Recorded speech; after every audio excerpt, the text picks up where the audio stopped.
Barrister and commentator, and Sophia Worringer, Deputy Policy Director at the Centre for Social Justice, join us this morning. Good morning. Good morning. Well, we're in a feisty mood this morning, let me just tell you. Here's one for you, Sam. I thought of you this morning when I read these headlines. The Daily Telegraph and the Times this morning, both reporting another triumph for the Starmer government. The headline in the Daily Telegraph, £1 billion blow to Starmer, push for growth. I mean, they've had a pretty shocking 100 days in government. And this is the front page of the Times this morning. Investment plan in chaos as Minister insults the firm.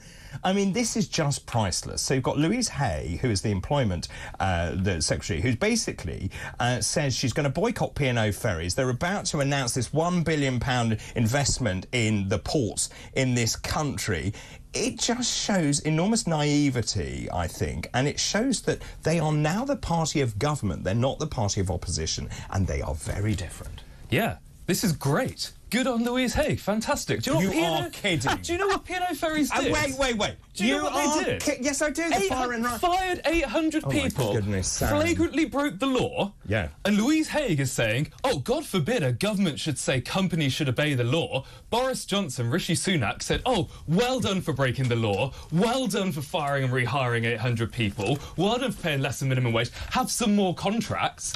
Thank God we've got a government that isn't bullied by these dodgy companies anymore. Because we don't need £1 billion, do we? I don't think we have a government. I think we just have a lone minister who's acting on her own, because the government have distanced themselves from her comment and said that was her opinion, but that's not the government's opinion. I don't think actually the government are taking this head on. Well, let's promote her. Let's put Louise Hay further up in government. You don't grow an economy by doing dodgy deals with dodgy companies. You grow an economy by having clear regulations and enforcing them and applying the same to everyone. OK, wouldn't you expect a government to have these conversations in private? You don't do it in public. And also, you've already got the summit together, where they're going to sign the £1 billion deal. And then, as Sophia rightly says, the government is distancing itself from their own minister. Well, I think that's wrong with the government, actually. I think back Louise Hay, give her a promotion. And no, don't do it in private. That's exactly the problem we've had before with the COVID contracts. Doing dodgy deals behind closed doors with your mates. Do it in public, say this is what I believe, this is how I'm enforcing the law, and we're not going to tolerate people abusing workers. I mean, come on. On the side of the working people. Let me just ask you, do you think this government is showing strength and leadership? On this issue, if they back Louise Hay, yes. If they don't back Louise Hay, no. How is the government doing 100 days in? I think that the honeymoon period was very quick. It went over, and we are now into the, as you said, the hard yards of governing, not being in opposition, which is very different. Although I do think as well the electorate are very volatile, and I wonder if we would have had this very sudden drop-off of popularity even when Blair was coming in 1997. I know his poll ratings came in at a very much a higher level, but I think the general public are in a lot kind of tighter leash with politicians now. So I think the polls move in a very kind of quick way, whereas before they might have been more steady. I do think, to be fair to the government, that actually I don't think they knew what they were letting themselves in for, and I think one of the biggest mistakes has been to wait for this budget. I think this has been a vacuum for business, for uncertainty, for consumers. Renee and I were talking this morning how worried we are about what's going to be in that budget. I know lots of people are, particularly about private schools, which you and I have spoken about before. There's another story this morning. This is online. Firms have paused hiring staff, and they're putting off investment decisions because they're worried about the tax rises. Do you think it was a real mistake to wait this long for the budget? It's very unusual to wait this long. Yeah, I think they should have cracked on early on. It was difficult to do that because Parliament was in recess for much of the time, so they were sort of stymied by the timing. But on this story about firms pausing investment, firms have been pausing investment for 20 years. We have the lowest investment in the OECD in the West. Investment from firms is incredibly low for a really long time. That's not just because of this budget. Let me just ask you this. If you were running a business in this country, would you invest now before the budget? Answer no. No, I'd be waiting for the budget. That's entirely sensible. But I think to the way these stories are being run now, and this story has come out, not because firms are doing the sensible thing, because everyone waits for the budget every time, whichever the government is. It's coming out now because Labour are putting in place new laws to stop firms exploiting their workers. And this story is coming from a lobby group that is lobbying against those laws. Well, I would, so let's be honest about I where would this is argue, coming actually, that the government is about to put in place legislation that means businesses won't employ people. That seems what's coming out of businesses. They think they are very nervous about these regulations. There are some of the reforms which I think are good, things like being able from day zero to be eligible for maternity and paternity leave. You know, that's a very small change which will make a big difference to people. That is in a very different Don't you think camp. that will make a big difference to small businesses? Because most statutory payments are paid by the government anyway, whether it's day 0 or week 26. So I don't think it will make that much difference to their bottom line. Obviously, if they do enhanced maternity or to paternity, that's up to them. What is the problem, though, when they're not just all statutory payments. No. Small businesses are crippled by maternity leave quite often when they've only got 5 workers and they have to carry one worker. I agree, but you can't always plan when you have a child, and I think people therefore don't move up to another job because they're worried about not getting anything. But that aside, the problem, I think, is that the knee-jerk reaction of the government to ban things. So they want to ban zero-hour contracts. But of course, actually, for many people, zero-hour contracts work really well. Actually, this week, the Centre for Social Justice, where I work, has put out a report that says that 75% of young people who have experience of zero-hour contracts say that their working conditions are satisfactory or good. They like them, they want them, they want more hours, What do they like? The flexibility? They like the flexibility. They see it as a stepping stone to their next job. They see it as a kind of a way of training, putting their toe in the water. For young people, a lot of them, they can work really well. Well, the law that's been proposed allows workers to choose zero-hour contracts if they want. So but they've no problem. already watered down that. Initially, they were going to say ban all zero-hour contracts, and now they said ban exploitative zero-hour contracts. What the law allows workers to gives workers an entitlement to a minimum level of hours. That's and not to a zero-hour contract, and to then. choose. That's not a zero-hour contract. And to choose a zero-hour contract if they want it. But there's no problem there. Sam, you said that this was a lobby group this story was coming from. What do we say about Sainsbury's? The Labour's biggest party donor and the biggest donor of the campaign during this year's general election was Lord Sainsbury's, the former chairman of the Sainsbury's supermarket chain. Now we have Sainsbury's this morning saying they too are pulling back on everything because they're worried about what the government are going to do. They're pulling back on everything because they don't know what the government is going to do. No business would invest in the run-up to the budget. You don't make a business decision just before the budget. So therefore the government isn't providing stability and clarity as to what it is going to do. It provides stability and clarity in the budget. Yes, this is what happens. Tory Labour governments, no one invests in the month before the budget. I think it's because the government has no idea what they're about to do, and they are then teasing out these headlines to see how people react, and they are changing the budget as a result of that. Well, what are they changing? This is, I mean, where's the basis? We're on pure speculation here, aren't we? Sophia. I mean, we're saying what they've changed. They've already changed their commitment on zero-hour contracts to exploitative zero-hour contracts. So they are absolutely shifting the dial. But I think the problem is also the budget has been initially set up as this huge thing that's going to set the direction for the next Parliament. But then they said, oh, no, actually, the multi-year spending review is going to be in the spring. So that pushes the decision further down the line and gives even more uncertainty. Can I just mention something that Rupert Lowe said? He's a Reform MP. He said, I'm looking at the business experience of the Cabinet. Out of 26 around that table, only 3 have any experience in creating or running a small business. How on earth can you have people around that table when no one has actually done what the majority of these, or the backbone of this country does, which is the SMEs, the small, medium enterprises? He says there are 5.5 million SMEs in the UK and they deserve proper representation at the highest level of government. I agree with him. I think you need someone in there who actually understands what it's like to take those risks, to run an SME, to invest in your own business. I've done it. It's really hard. What about the Prime Minister? The Prime Minister ran a small business. What like business? I run a bit. The Prime Minister, like me... Yes, what small business? We're both barristers. We both run our own chambers or take part in running our own chambers. We both know how it is, what it's like to take those decisions. And to be honest, speaking from that, I think if I as an employer can't employ the people that work for me on good terms and on fair terms, then that's my fault as an employer. I don't deserve to be running a business. Do you think being a barrister is representative of most SMEs? Well, in that we make hiring and firing decisions. Is we're it representative of most SMEs? I don't think anything. If you pick any one SME, it's not representative of most SMEs. Is being running a carpentry business the same representative as running a garage? More similar. No, obviously not. Is it like I have to make make my payroll, I have to make my financial targets, and I have to do it on a quarterly basis. That's what every other small business has to do.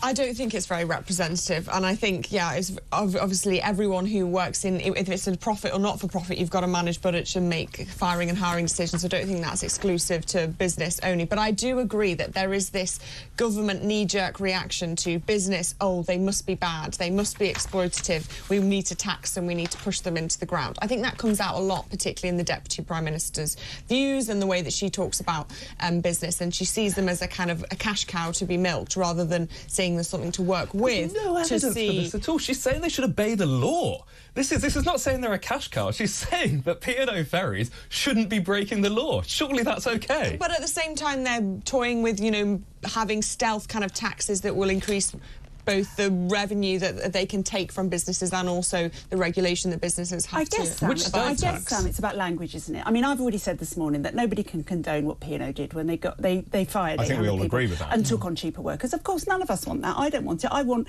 jobs for people here at good salaries. But I think it's about language, isn't it? She called them a rogue operator. They're about to invest £1 billion in the country. Surely those are conversations that happen behind the scenes. And to the public, she could have said, look, there are practices here that we don't agree with, but hopefully as we go together in our plan, we can work through them. Okay, they're about to invest £1 million, £1 billion, sorry, which would employ people in two harbours that they already own, so that they can make a profit. No, right? They would employ people in this country. They're not doing us a favour. They're trying to make a profit. No business is there for altruistic purposes purely. They have to make a profit. That's why they exist. Oh yeah. So let's say go ahead and make a profit and obey the rules. Don't try and bully us by saying, oh, we're going to pull this out. Renee's right. If you are the government minister, it's how you couch that to say we're working through some of those problems, but £1 billion investment in this country is welcome because we will employ people. I'm going to a break at that point. After the break, we'll continue with Head to Head. This is Weekend Breakfast. Good morning. So children, basically the Labour government is all children, no adults. Let's just talk very quickly about the 100 days. Mr Doom and Gloom, also known as the Prime Minister, has been talking it down. They've made up this £22 billion hole, which no one can corroborate. Just in terms of that first 100 days, has it gone well? Well, let's say this, right? Yes. He has managed to go a whole 100 days without tanking the economy, trying to rule the country without Parliament, or flushing loads of money down the toilet on a It's only 100 days. So there you go. That's 100 days. That makes a better 100 days than the last three Prime Ministers. Has it been a great... So compared to the last three Prime Ministers, good. Has it? Compared to what I would have liked to have seen, not so good. OK, winter fuel payments, that was a triumph. Oh, winter fuel payments, I think, was the wrong thing to do because you're going to have to pick up the tab elsewhere. However, given that pensioners' incomes have gone up ahead of inflation, everyone else's incomes has not. If you're going to take money from someone, money from pensioners is the right place to go. Well, they haven't gone up ahead of inflation. They've gone up with inflation because that's what the triple lock does. Yes, it's one of the triple lock. And because of the triple lock, they've gone up ahead of wage inflation. So I'd be very careful walking down the street if you meet older people. By the way. I'm not sure you'll be very popular amongst older people. And he just changed that statement. That they've gone up ahead of wage inflation, but they haven't gone up ahead of inflation. And they have gone up ahead of price inflation as well. They have. So they've gone up over the last 10 years. Pensions up 60%. Over the last 10 years, price inflation up 40%. We have the lowest pension bar one in Europe. I want to move on, Sophia. Just in terms of that, we've got Wahid Ali, of course, giving suits and glasses. We've got his flat being used by Starmer's son. We've got Sue Gray, Morgan McSweeney coming in here. The mood from Labour members of Parliament, shall we say, is a little bit funereal. They're deeply worried about holding on to their seats at the moment. And one of the backbenchers said McSweeney is not the Messiah. How's it been when Keir Starmer has a net favourability score of -36? I think you're right. The Labour Party is feeling very kind of on edge, and lots of the MPs are very concerned already about refighting and re-winning their seats, and that is not a way to govern, because then they're going to be very internal, they're going to be very casework driven, they're going to be basically local councillors, they're not going to be making those long-term decisions for the future of the country, because they're going to be so ingested in the internal politics of the party and led by what's going on in their constituency. That is not a way to set a vision that will inspire people to move forward. So I think they they need to get better at politics, the Labour Party. They've had this internal fight between McSweeney and Gray. Obviously, that has ended with McSweeney winning for now. But I don't think that they realise how much scrutiny that they will be under as government. I think they can slip under the radar in the way that they did in opposition. I think they're waking up to the fact that being government is a lot harder. Do you think that's true? I do. I actually agree with that. I think they had a strategy in opposition, which was keep your head down, don't interrupt your opponent while they're making a mistake. And obviously, you can't do that in government. However, don't think it's fair to say they don't have a long-term vision for the country, because the whole budget speculation is about long-term investment. And in fact, the criticism of the budget that's being made is there's too much long-term, not enough short-term. You know, we need to see a bit of bread today, not just bread tomorrow. In terms of this, you know, all of the tabloid stuff about donations, I just think the hypocrisy is absolutely rank here. But the point was, remember, Starmer came in saying this is a new slate. We will govern as we want to be seen to be governing. We want to be seen to be holier than thou. So therefore there should be no sleaze. It's been a terrible look. Yeah. And I advised the Labour Party years ago that they should cut out donations completely as soon as they got into power, because political donations, however you make them, is inherently corrupt. However, the Labour Party donations that they're getting crucified for at the moment were all donations that were properly declared and accepted within the rules. Not strictly true. The rules that the previous government put in place. The donations the previous government were criticised for were donations that were not properly declared. That's factually incorrect as well. OK, £16,000 of Keir Starmer's clothes from Lord Alley were declared as office requirements. Not as clothes. And when you declare your tax, you declare clothes for work can be declared as office requirements. You can't actually claim clothes for work, No, you Sam. can't, I'm because sure you know that running your local business. Hang on a minute. There was a court case involving barristers, wasn't there, where actually they then ruled that you can't claim clothes. You can claim some. You can't. You can claim all. uniforms. Yeah. Right. If you're claiming suits, well, you can't claim loads of suits. You can't claim any suits. You can't claim any suit. Uniform. You're right. You can't claim a suit if you can wear it in public life. That's my understanding of that. I haven't checked this, so I'm going to concede on that. I have checked it because I do a tax return as well. Sophia, let's go to you just in terms of that, because it's not good enough just to hark back to the previous government. We all know their own faults. But the point was that Keir Starmer came to power saying it's a new era, it's a new page, we're turning that page and we will be whiter than white, and it hasn't happened. Exactly, and it's the hypocrisy, I think, from the Labour government backwards that irks people. I think people understand that these people in Parliament, in politics, they are mixing with people that are way more kind of have higher incomes than them, but they don't have the equivalent power. So they understand that there is all this kind of whining and dining that goes around. But the problem is that the Labour Party have staked their claim on criticising the Conservative government for doing that and have done exactly the same. So, Sam, can they turn it round? Yeah, absolutely, they can turn it around. We need a budget that is going to invest in public services, invest in the economy, invest in infrastructure, and that's the only way to grow the economy. I'd love to see that. Sophia, can they turn it around? I think they can. I mean, they've got a while, haven't they? They have a while. So I think that's the thing that's going for them. But I do think they need to start making better decisions about the politics and making those communications to the public about why they're doing what they're doing clearer. Yeah. OK, thank you so much to both of you. Sam Fowles, barrister and commentator, Sophia Worringer, Deputy Policy Director at the Centre for Social Justice. And that was